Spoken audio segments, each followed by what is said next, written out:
I don't know about most of you who clicked on this video, but I spend most of my day in a chair.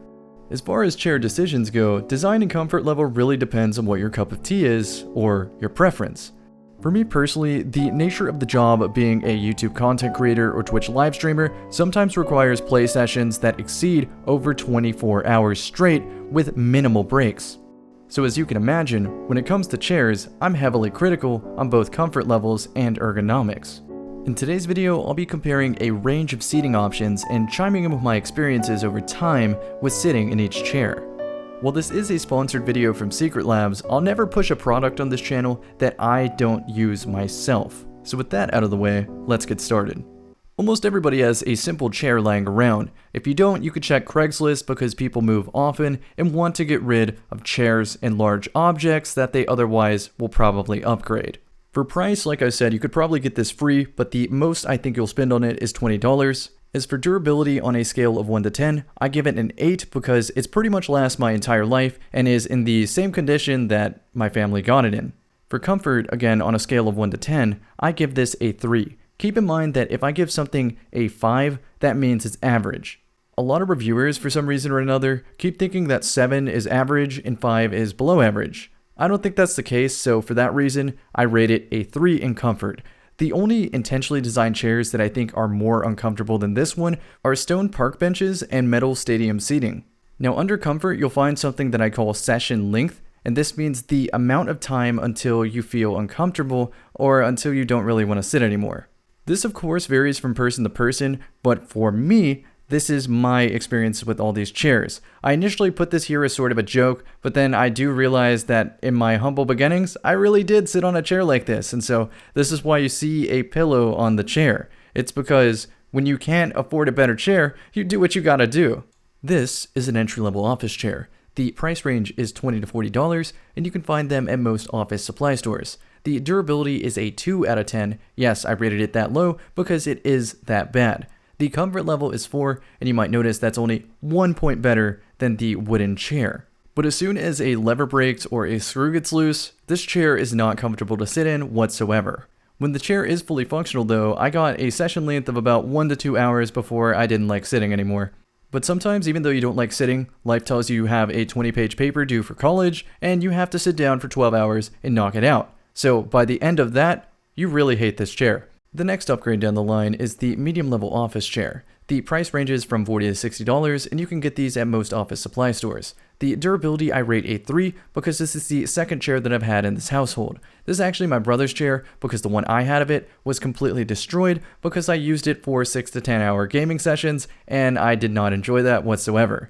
For comfort level, I rated this 5 out of 10. When you initially sit on it, you think, hey, this is pretty comfortable, but after only a couple hours, the foam padding sort of sinks in and it becomes paper thin. So eventually, it's worse than sitting on the wooden chair. When you consider that the chair in this picture is about 3 years old with some moderate use, it might be worth the dollar amount. For me though, and the amount of hours I put in, I would have bought this chair easily 5 or 6 times. So in other words, I'd be wasting like $200 to keep getting this chair when ultimately during long game sessions, I'm just uncomfortable in it. Not to mention the tilt mechanism on it breaks a little bit, so if you're a stickler for ergonomics and don't want your back to hurt after a long session, then this is definitely not the chair for you.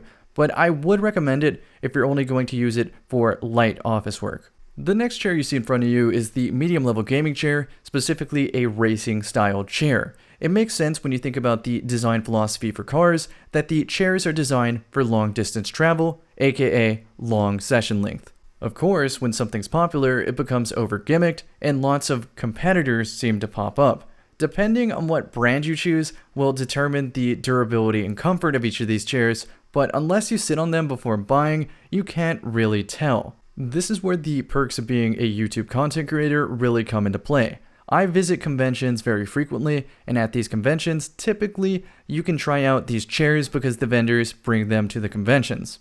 I've had the luxury of trying almost every brand on the market because I was looking for a chair upgrade over the last 6 months. Between all the brands out there, you can very tangibly tell the difference in build quality and the material used in each product. When shopping online, however, you can't really tell the quality of the product until you have it in front of you physically. So what I recommend is that if you have access to a local convention, this could be gaming, comics, anime, whatever, just go to the convention, see if there's any chairs at the event, try them out, get some opinions under your belt, and use these opinions to weigh in on other people's reviews between the high-end brands.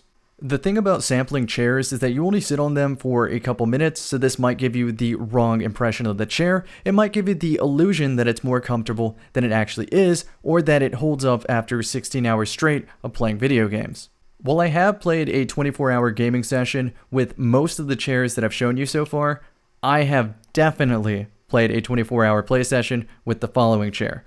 The Herman Miller Aeron. This is an executive/luxury office chair, and you can see the price range says $900 to $1,400, and I rated it a 9 in durability and a 9 in comfort. I feel like if humanity didn't spend any time designing this chair, we'd probably have colonized Mars by now. While it is a clever and comfortable chair, it is not indestructible. I got mine used, and it was about 10 years old before I got it, so it did not hold up to the next 2 years that I put into it.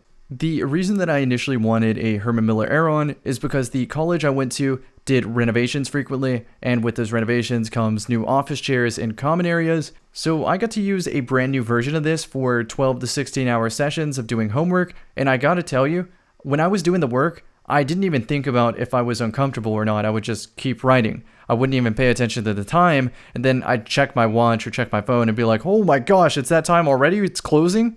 Long story short, I got this chair used and it serviced me well for those 2 years, but over time, the chair started to degrade. It started getting very uncomfortable scratches. It started to fail on the mechanisms. The armrests, for example, were never really stiff anymore. They would fall down. I couldn't get the tilt function to match my ergonomic preferences anymore, so I decided it was time for an upgrade or a side grade. And this is where I had to decide, do I get a brand new Herman Miller Aeron or do I get something else?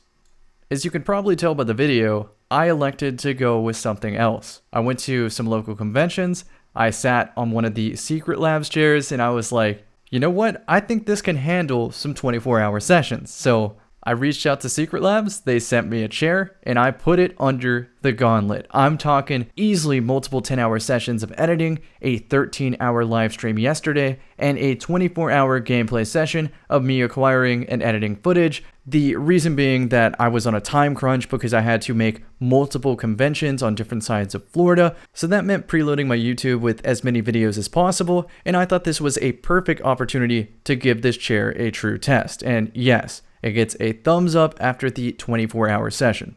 But what I don't know about this chair is if it's going to keep holding up to those 24-hour sessions many months from now, many years from now. So as I hit the 6-month mark, the 1-year mark, the 2-year mark, etc., I will keep updating you on how this chair has handled for me.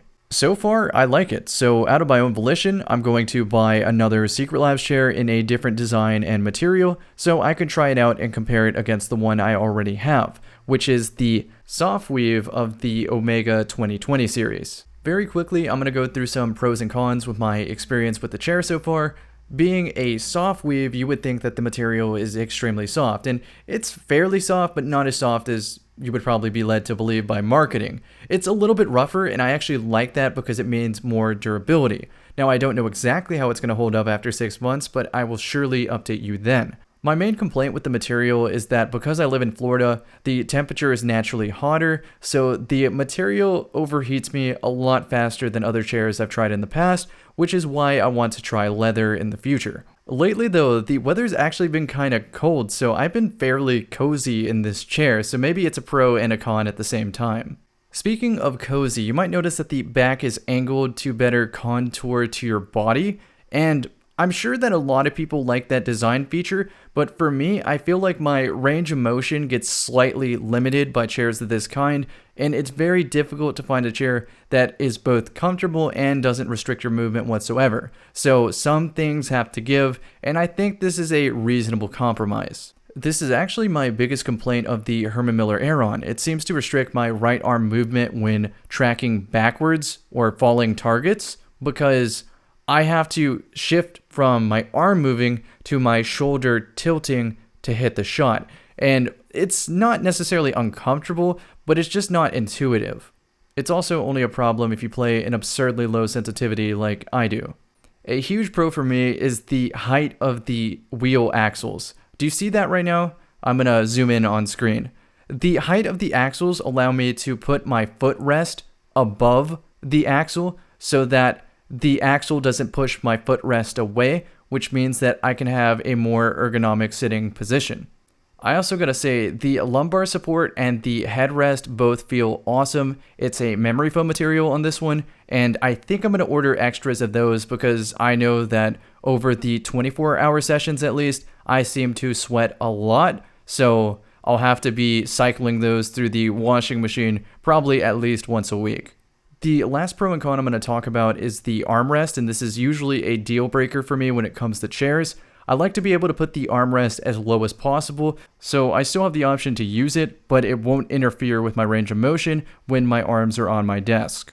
Since I'm 5'9" and I believe my desk is 30 inches from the floor, I have to use a footrest in combination with a unique chair height so that I have the right ergonomics and range of motion and resting position for my arm. If the armrest can't go lower than the desk, that chair is, I can't really think of a clever rhyme, I just don't want the chair.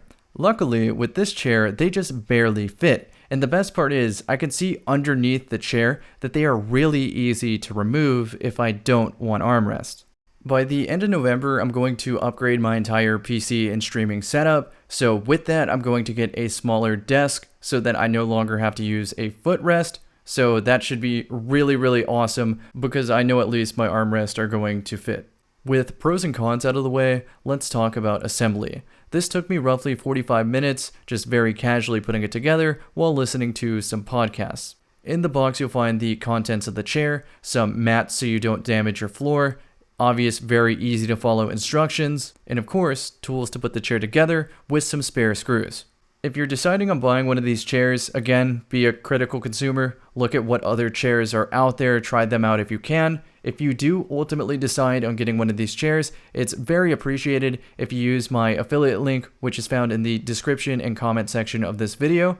And also, if you catch me on a Twitch live stream, I should have a command in my chat as well as a panel under my stream. Pretty much in any future video of mine, the affiliate link will be in the description of that video. I'll repeat myself again and say that there will be a follow-up review to this video, so I'll check back with you in 6 months.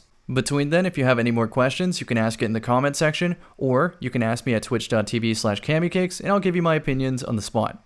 Also unrelated, but I'm really enjoying Pokemon Shield on Twitch, so if you want to see me play that, I'll be live right now, and thanks for watching the video. Let me know if you've had any other additional chair experiences in the comment section below, because when I was shopping for a chair, I looked at all sorts of different reviews, and I wanted to go see what the comment section said about it, and some had a really good review, but a really terrible comment section. So if you have any sort of useful information to chime in, please do. Thank you, and enjoy this Twitch clip. How am I so patient? Because I get to see the fruits of my labor immediately? This guy walks up to your girl, what do you do? The answer is simple. Volt tackle. Oh shit, and I'm gone. I love it. Just like in real life.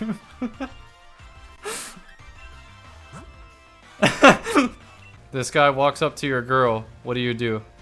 Nuzzles up to him.